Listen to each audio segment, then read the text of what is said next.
Everyone, we are live now. How are you all doing today? Good. Doing very, very well. How about yourself? Excuse me, I'm doing good. Awesome. Let's get started. Hello, everyone. I'm Yolanis. Welcome to Friday Flow, where we have conversations with kingdom leaders and entrepreneurs about where they are, where they've been, and where they're headed. Thanks for joining us tonight. For the first time ever, we have Kingdom Men. Yes. The first of many. Okay, so Aaron, Tishawn, and Tyrique tackle tough subjects, bringing important issues within the church to light, one podcast at a time, as Godversations. Gentlemen, thank you for joining me today. Thank you so much for having us. Awesome. Okay, so how is your New Year's going before we jump in?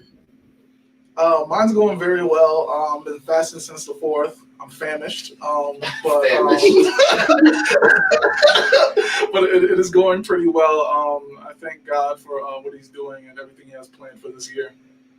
Awesome. Mine is definitely at a faster pace. Life is moving very fast this year, so that's something that's exciting for me, and also fasting. So I'm not as famished as him. Okay. So obviously we're all fasting, but that's the only part that has been the struggle so far. Everything's been exciting, and I just can't wait to see what's going on for the rest of the year. Getting married. I know. That's exciting. No, we got to throw that in there. That's awesome. So before we start with our questions, we just went around, y'all told me how your New Year's was, but I'm going to have you all introduce yourself to our audience, okay? Any direction, any order. Doesn't matter what we say, or we just say whatever we want. Just introduce who you are, your name, so my audience know who you are as you speak. I'll go first. I'm Tishawn. I'm one half of the Super Brown Brothers. One third of Conversations. Gang. Yeah. Okay, I'm Tyrique. I'm the other half. That's what we're about. That's me. I don't know.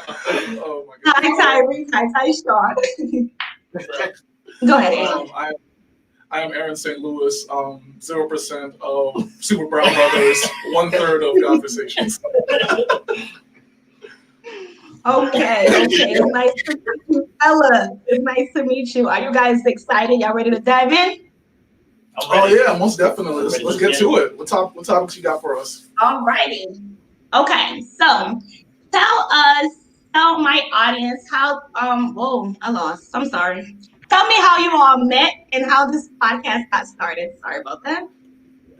Theirs is easy. We're brothers. On my side of things, we all live in Springfield. Springfield is a small place. When we were younger, churches used to always have like these different events, and we would see each other around. Knew each other's name, hi, what's up, but beyond that, not very much. As the years went by, we got older, and we kind of focused more on our relationship with God, and also noticed how God kind of weaves relationships together for His purpose. We all just kind of connected organically, and we're all godly men. We all know Scripture, some more than others. And we all live this life, so we thought let's have a podcast about it. At least that's the mini version. Yeah, It'll be more. Okay, and so how did the name Godversations come about? Even though it's, but how did y'all bring the two? All right. So I felt like there was a lot of conversation without God, so I was like, let's put God in the conversation. So we got Godversations. I feel like a lot of topics that we talk about in the world, we tend to separate church from the world and be like, oh, this is a separate topic, but God is in everything. So if He's in everything, let's put Him back in the conversation. Let's make sure that He's represented well. It's the slogan, let's put God in the conversation. Amen. Yeah. Yes, I like it. Oh, that's awesome. No, I see you guys podcast, and I'm just like, this is awesome, because we need to hear these conversations. A lot of things are taboo, as I would call it, and it's not being taught in the church. Well, it's not being brought up. It's more or less like, let's don't say that. Let's don't talk like that. You know what I mean? Right. No, we definitely need that. All righty. What is your goal with this podcast, and what do you hope to achieve? Who wants to go first? I'll take this one. Well, you guys can put your little tidbits. yeah. If my understanding is correct, I believe literally just to continue on with the podcast with providing understanding and opening up conversations. We do our best to talk about God in these conversations, but these are very difficult topics with a lot of nuance and a lot of gray areas. So I think to simplify it, we just want to open up more conversations and have people speaking up more, and have people thinking more, and having people be willing to be more vulnerable and opening up more. Because even though we might not always have the answers, when the conversation is widespread, more people are talking, more people have these ideas, more people are able to come up with answers that we can all share and grow with each other. So I guess that's my answer. Okay. I think what makes it different too from a lot of other podcasts that mention God is that our authenticity is like it's so real. Like we grow while we're having the conversation, which makes it so dope. Like we might not have the thought right there and then sometimes like people don't know, but we don't study sometimes before we have a conversation just so that it's authentic. Like in that moment, we're legit figuring it out right there and then. For goals wise, I'm just trying to be bigger than Oprah. You know what I'm saying? You and me both. We gotta have this show go blazing. You know what I'm saying? We're gonna be a TV show, then we're gonna own a network, all those things. Okay. I see it. I can see it happening. All right. Well, yeah. On top of all of that, for me, it just wants for me to be comfortable with my own voice and put my thoughts out there, being able to talk with other people and to relate to them. I like to touch people in the community, not just so much focus on the individuals in church. So I think this is a good way for us to branch out as well. Right. Yes. Okay. So from all you guys said, I do see that, and I see a lot of people are jumping in the conversation because I look at you guys' podcast. I'm like, ooh, I never thought about this way. You know what I mean? It got me thinking. I'm like, I'm a fan, and so I'm like, yes. I just, I catch myself writing things down, and moving on to my next question. But before then, I see you guys use a few topics. I see your topics was a bit, kind of a little bit on the heavy side. I see trauma, I see forgiveness. Those are real issues. I mean, Right. So what inspires your topics, like for your episodes? How does that work? We just put it in the group chat, whatever. Now, yeah, whatever. But I think a part of it is conversation that we don't always have in the church, or that we use in a way like, for example, like we use the word pray, like pray all the time. But what is prayer? Like breaking it down. Like we can't just tell somebody who doesn't know how to pray to just pray all the time. So I think we took topics that we could relate to in the community, and that we need to expound upon in church, conversations that we don't have often, to kind of just put those two together. So, like, for example, everybody deals with trauma, but how do we deal with it in church, and how do we deal with it in the community, and how can we, give an answer for everybody? Right. Right. That was great. I got a little more to add. Okay. I think our podcast topics come about from sometimes just natural conversations we've had with each other. Like, it's really nice that my co-hosts are also my good friends that I can confide in and connect with, and who I trust. So if I have any issues, I can go to them and say, hey, I'm dealing with this, and this. And we learn and understand each other more based on our conversations here. And if it took so much for us to figure it out on our own, we imagine that other people are having this struggle as well with that same topic. Or we talk about it with people older than us, we talk about it with people younger than us, and realize that there's so much information that's being missed. And we just try to get it out via the podcast. Sometimes we're well prepared, sometimes we're not well prepared. We're doing this to talk about it. We're talking it. We do it.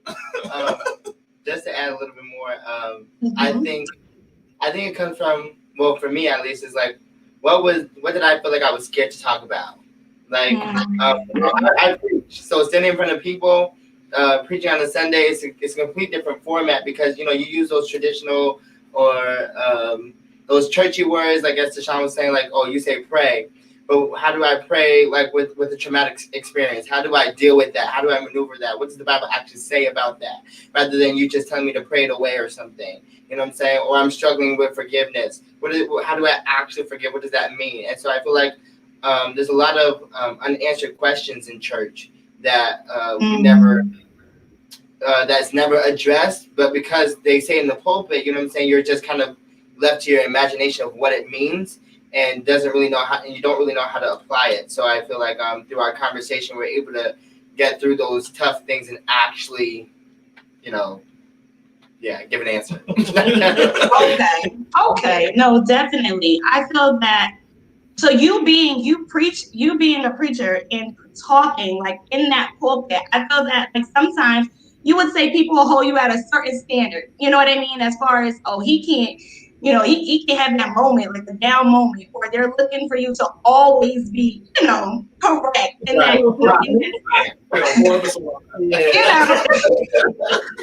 and so just being able to have that conversation and reach out to let people know that, we're all human. You know what I mean? It's like no one, I believe, is, is on that level, but it's basically depends on your walk. But I mean, wow, okay.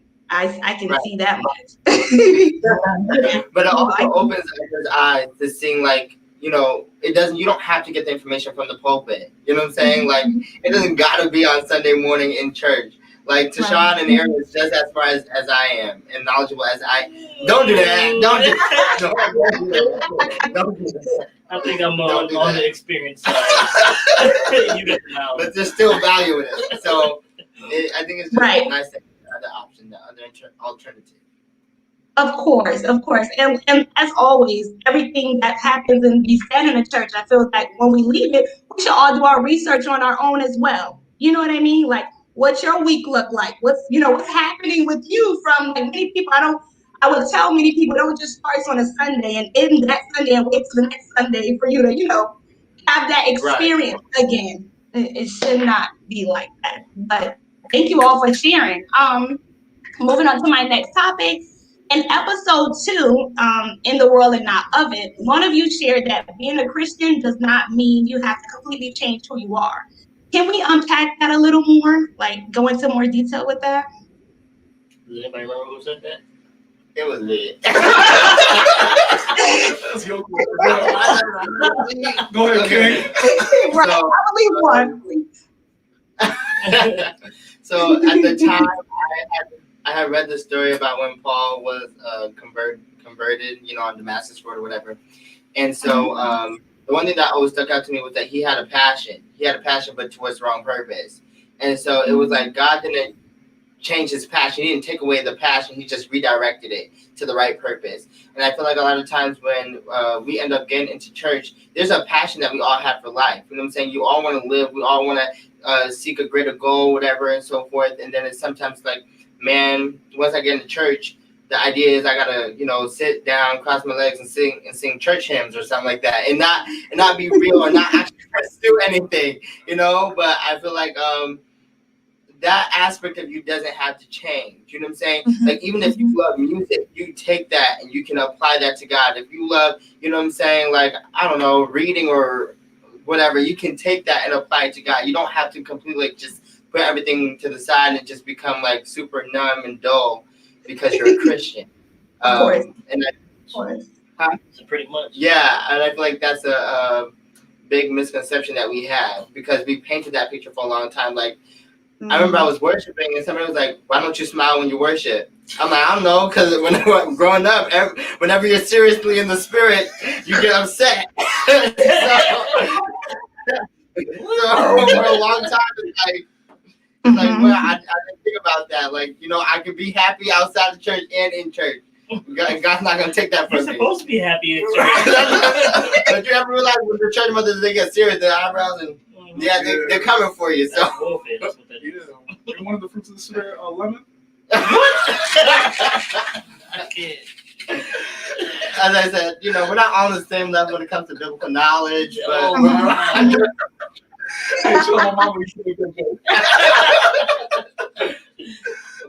Okay.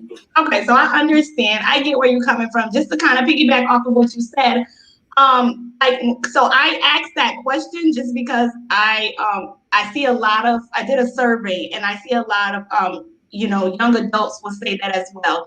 I don't want to go into church because I mean I'm gonna have to change who I am. You know what I mean? And I feel like that's not what happens as you grow in knowledge and as like you're not gonna come to church saved. You know what I mean? God helps you from where you're coming from. You know what I mean? Like you come as you are. And so I feel that many people feel like they have to be ready. Like if you're ready, then what you need God for? You know what I mean? And so I try to tell them that all the time. I'm like, come as you are, and trust me, it's a journey. So that first day you come and you get that experience and you're like, yes, God, I want to be saved and I want to, run for you. Run, in this race with you, you automatically, you're not going to be on a different level the next day. You're still who you are. Right. You know what I mean? It takes some growing and maturing. And I've learned that, in my walk with God. And I change and I see certain things don't, trigger me as they used to, or I'm moving with God and I can see the compassion that he's given me that I didn't have before. That was like, what? I feel it in my heart. And so it's a process. And I just wanted to, see what you guys felt about that question. Thank you for answering it. Everyone needs to know that. And like you said, we're supposed to be happy in church. People don't come in there, they already mad at the world. So they want to see a different view. You know what I mean? And like, I smile. I mean, it ain't no party like a Holy Ghost party because it don't stop. But people don't understand that.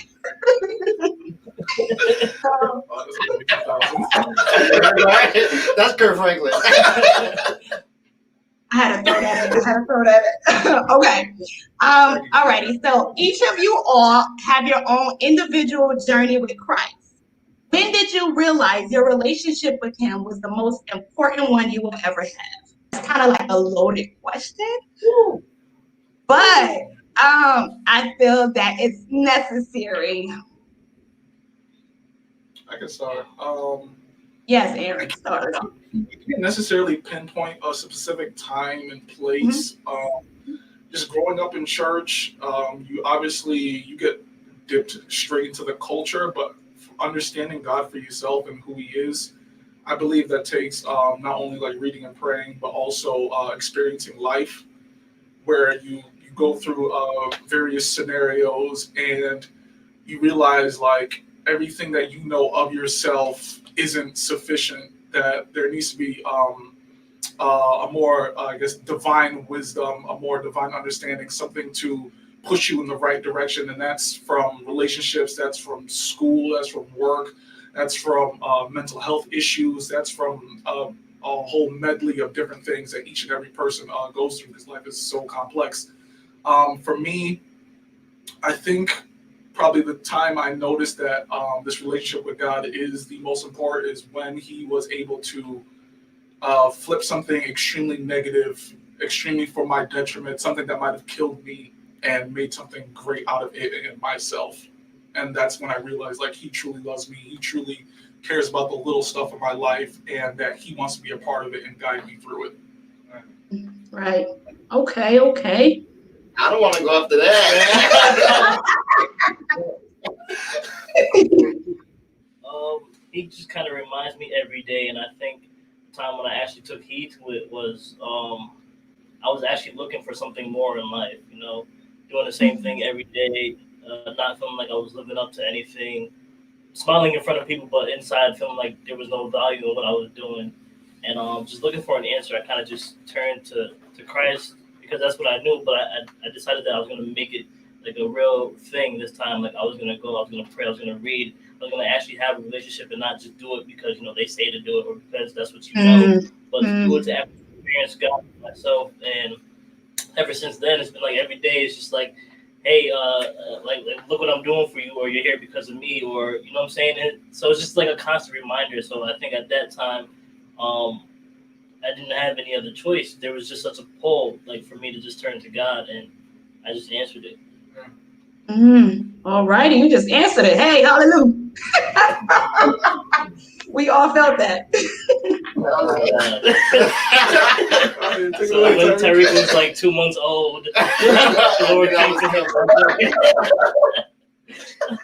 I think for me, really, Tishawn, you are valuable. You have you do have a heart of gold. Oh. Don't let him fool you. Don't let him fool you. I was joking. So I think for me, so at a young age, I was always distant from people. I didn't have a great relationship with everybody in my family, so it was always hard to kind of find that outlet, to find like who could I actually speak to and trust and everything else. So I feel like over time, I found myself, diving deeper into like the Bible, praying, all the other stuff, and having my own experience at a young age. And so I feel like that's where the relationship started. However, I think for a long time I kind of just started checking off boxes. You know what I'm saying? Okay, this is what you're expecting because now I'm a church boy kind of situation. And so I think when I really started growing was in high school when somebody challenged my faith. And I didn't realize how important it was to me. I didn't realize how much peace it actually brought me, and how much comfort I found in it until it was challenged, and where somebody was like trying to really express that God wasn't real, and I really had to defend it. And at that moment, I was like, man, I really didn't know the Bible the way I thought I did. I really don't know God the way how I thought I knew God. I was just quoting and kind of regurgitating whatever was said to me, and I just felt so unsatisfied in that moment. I felt like in that moment I was so lost because this whole time I thought I had a deep relationship, and it was just church. It wasn't actually God. So it was in that moment where I was like, wow, this is more. There is more. There's more that I need. I need that deeper connection. I need that deeper relationship with Him, and that's when it really became valuable to me. Where it's like I find my peace here. I find my love here. I can trust Him. I can depend on Him. And obviously, through life struggles and everything else, through all experiences, your relationship grows and everything else. So, yeah, as the journey continues, it grows and gets better. You're not at all. It's fine. You still feeling it? I wasn't doing it for the camera. Oh, okay. Oh, wow. No, that's awesome. That is awesome to know. I mean, based on what all of you guys said, bringing it in, I mean, one thing I realized that one thing we know we can count on is that God is concerned about what concerns us. You know what I mean? And it does have to be real. The relationship has to not want to do it because someone else is telling you to do it, but it has to be real. And I see that y'all got to that point. Y'all like, and it is the love. I mean, to be honest, I've been put in that situation before as far as when I had to, it wasn't more or less I had to defend God, but it was I felt lost when someone asked me a question. It was like, ain't this what you believe in? Like, tell me what I need to know. Because you're searching for answers. You know what I mean? Right. And if they're not going to church, we have to be the light. They're coming to us. We have to know our stuff clearly. So like I said, stay in the word. You know what I mean? So thank you all for sharing. That's awesome to know that, you guys are on that journey with God. Yes. Awesome. Definitely. Okay, so what would you say to men of faith who would like to share their journey, their testimony with others through media or print, but are afraid to be judged or afraid of backlash? Men or just everybody? Just everybody in general. Oh, I said men. Yep, amen. I know. Oh my goodness, just men, but it will, for everyone, but in your general men. That's a good question. I mean, we all just kind of spoke about our own situation and our personal experiences and how we kind of went through the same thing. I think that when you speak about it, when you open up, you give yourself a chance to find somebody that can help you out or that can relate to your situation. You're able to connect with people that can provide the answer that you need, or just even allow you to speak and get it off your chest and just open up. That alone is a therapeutic type of situation. So I think that if you're really looking and desiring for something to change or to get any answers, you have to speak up and let it be known. Even if it may hurt you, it's better to not hurt yourself in the long run, and then to go through your process and find an answer, like a resolution to what you're going through. So I think that speaking up is very, very important. whether it's through media, whatever your platform is. Find a way to do it. Man, true indeed. You mind if I speak on top of that? High key, I would just say, kind of just do it. I know that's not the best advice, but a lot of times it's the fear of the unknown. It's the fear of something seeming daunting. It's the intimidation of it. Many people, well, almost everyone, especially men, feel like they're going to look a certain way if they're too vulnerable, if they're too open, that nobody will understand their feelings, things of that nature. But I think for a lot of people, the first time they speak out, they find out just how many people felt the exact same way or were wondering the same thing. And a lot of times it's not the people you expected. And with that in mind, it just kind of made me figure out, like, throw it out the wall, somebody will catch it. Just make sure it's true, make sure it's loving, make sure it's edifying, and it'll work its way out. It's kind of how truth works. It's a beautiful thing. Yes, it sure is. No, definitely. I feel like being vulnerable, and you fellas are like, I see that you all, like you say, you guys, you all been to church and you know each other. You guys depend on each other. So I feel like most of all, you're like accountability partner for each other. You can definitely go and ask each other for, you know what I mean? I mean, because many people, I mean, I would say you definitely want to be open and vulnerable to people. But it is, of course, that fear of, you know, is they going to judge me? You know, am I not churchy enough in that sort of sense of, or, you know, they're going to look at me some way. You know what I mean? Like I have 3 heads or, you know, but definitely being accountability for, you know, one another. And that's awesome that you all 3 want to do that. I feel there is a lack. You know, I feel like men was taught, you know, I'm not a guy, you're guys, but as from what I see, men were taught to can't cry. You know, you got to hold that wall, have that little serious face. You know what I mean? No, you can gush, you can cry. You know what I mean? You can be, you know, a gusher.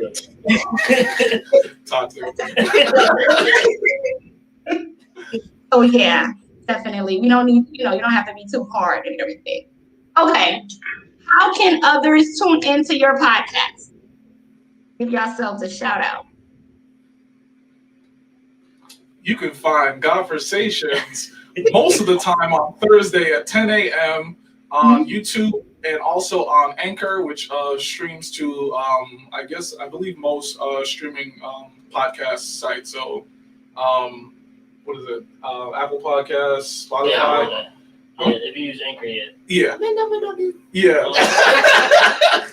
Yeah, so you can find us via that. If you follow us on Instagram and Facebook, or you can follow any one of us. Usually we're reposting stuff or we're putting up little snippets and things of that nature. Some key parts, sometimes a little messy that would be nice to tune in about. Too messy. Oh, wow. Okay. Thank you. And last but not least, what's next for you guys? What's coming down? What's happening? What's next? Got a TV show. I mean, we can't spill all. We can't spill all the beans. Stay tuned. We got a lot of ideas coming. Just different ways of getting this out there. So not even just talking on the podcast. You might switch up the scenery. You might do a live. Have some people come and visit us. Merch is definitely coming over. You gotta look up for that. Okay, merch. Okay. Bro, yeah. So yeah, we got some things in store for you guys. If I can add on top of that, currently we're in the middle of our love series. We're kind of jumping in and out, but right now it's a love series. Love is a very broad topic. It relates to a lot of things. First episode, we had our friend Desiree on. Shout out to Desiree. I've seen it. Yes. Desirae's Dirty Closet. Yep, there it is. And we talked about jadedness on that episode. Coming out next week is on soulmates. Oh, yeah, yes, yeah. It's on soulmates. Not soul ties. It's soulmates, and that was honestly a really awesome episode. I look forward to everybody listening to that. We called in somebody for the first time. You might hear some background voices of people giving their opinion as well. Very good time. I feel like we all learned live on that episode. That was like a reflection of our normal conversation. Yeah, we grew together. Literally. But yeah, more series, more love series. We plan to play a game with everyone. We're gonna play a game amongst some friends, and we'll let you guys see what happens. I don't want to give too much information. Just keep it excited. Okay. But, hopefully more guests. No, definitely more guests. Definitely. There's a list of people already. And just talking about more things and being more open and just getting wiser in mental and in spirit. Awesome. Okay. Well, I definitely like that, and I'm gonna stay tuned for that part 2 for the love. Yes. And I just I'm looking forward to it. I am. And everyone else, for all my viewers, please stay tuned for them as well. You guys have so much laughter, and I see there's so much joy happening even in your podcast. And I thank you guys for just bringing God into your conversation. It's so very important. Oh, thank you. Most definitely, we will continue on. And if you have anything to get off your chest, anything that you want to talk about, there is an extra chair here. We can welcome you on to Conversations, just like he welcomed us on to Kingdom Kinesis. Thank you so much. Oh, awesome. We will definitely take you up on that offer. Yes. Make sure you bring ratchetness. Ratchetness. Okay. If you've seen episodes, we speak very candidly. It gets a little messy. Yeah, you won't see the edited version. It's still messy. He's the one that edits it. It's gonna be fun. No, it's good. It's gonna be an awesome time. We're gonna learn more about God and more about ourselves. It's a beautiful thing. Yes, that's definitely beautiful. Awesome. So, Aaron, Tyrique, Tishawn, I won't hold you up. Thank you so much for joining Kingdom Kinesis today. We are proud of you, and we wish you continued blessings and success with Conversations. To our viewers, thank you for tuning in. Like, subscribe, and hit the bell. Also, follow us on Facebook and IG. We will see you next Friday for updates with Ruth E. Anything else you would like to tell our viewers, fellas? Jesus loves you. I was just about to say that. Hey. COVID touching the green. Oh my goodness. Thank you guys so much. You guys have a lovely evening, okay? Thank you so much. Peace out. Bye, guys. Bye.